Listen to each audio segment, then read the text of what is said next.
Strawweight bout. Tabath Ricci coming in at plus 140 against Loopy Godinez, sitting at minus 170. Over under 2.5 rounds, minus 400 for the over, plus 300 for the under. Godinez, 4-1 in her last 5.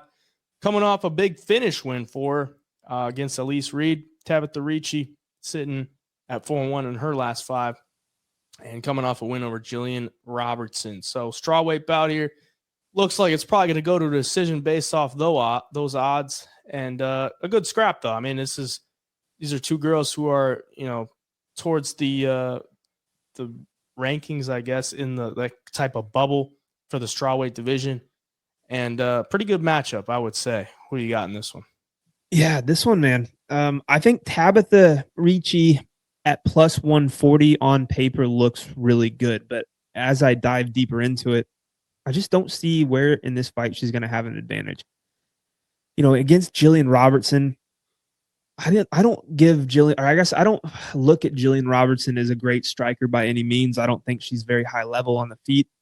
And she kind of was able to hang with Ricci. She wasn't winning by any means, but she wasn't getting dominated. Ricci wasn't showing that she's got some, great power in her feet to really hurt girls or rack up damage like that. She kind of point fights on the feet. She's good at it. She's fast-handed. She moves in and out really well. And then, when Ricci can get fights to the ground and she's on top, she's really good.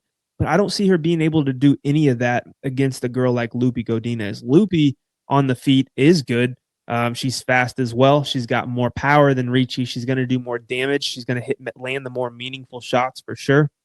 And she's got some decent striking defense too, a 62% striking defense.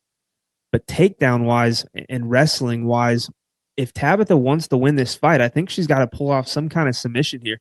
And her being able to get Godinez down just doesn't seem, like a likely scenario for me. You look at the statistics, and Loopy Godinez has an 82% takedown defense, where Tabatha Ricci is only landing them at 48%. Excuse me. Godinez, I think, is going to be the stronger fighter. She's slightly bigger, and if Godinez wants to look and take Tabatha Ricci down, I think she's got a better chance in the ladder. On the feet or on the ground too with Loopy, she will look for some submission. She averages over 1.3 attempts per fight. You look at her record too. I mean, loses to Angela Hill, loses to Luana Carolina, just making some dumb mistakes where she's not going to the wrestling like she should have. I mean, there's some fights that are questionable with her just because she doesn't always have the best game plan. But I think in this fight against Ricci, she can kind of get away with fighting whichever style she wants. If she wants to keep it striking, I don't think she's going to get hurt by Ricci. I think she's going to do the damage. If she wants to wrestle with Ricci, I think she's stronger. She'll be able to stuff Ricci's takedowns. And if anybody's going to land one in this fight, I think it should be Loopy. All that being said, outside of Ricci maybe having slightly more volume, I just don't see how Loopy Godinez gives this fight up. I think she wins this one all day. Yeah, I'm with you. I mean, these are two pretty fairly matched up women, but I just think Loopy's a little bit better in every aspect. Like on the feet, she doesn't get hit as much as Tabatha Ricci.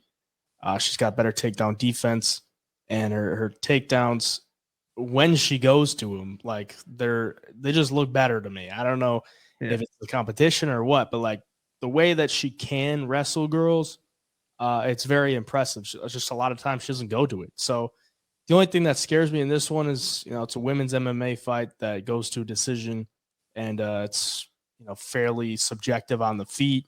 Maybe both girls mix in some wrestling, and we go to a decision, and you're kind of at the mercy of the judges. And usually in those spots, you want to go with the underdog because you might get a little bit better value there. But I do think Godinez wins, and I think she should be able to hit her on the feet. Tabatha Ricci, in a lot of her fights, she's winning these fights based off of takedowns, like against Jessica Penne, against Poliana Viana, against Maria Oliveira. She wins those fights based off of takedowns.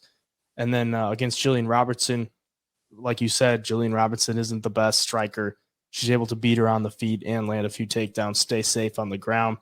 I think Godinez should be able to match her or even better on the feet, and then could mix in some wrestling of her own. Godinez hasn't been taken down many times in the UFC. I believe like only twice, 2 or 3 times. Yeah. She's got 82% takedown defense. So I think it's Godinez all day. But once again, it's women's MMA. probably going to go to decision. You're at the mercy of the judges and what they think.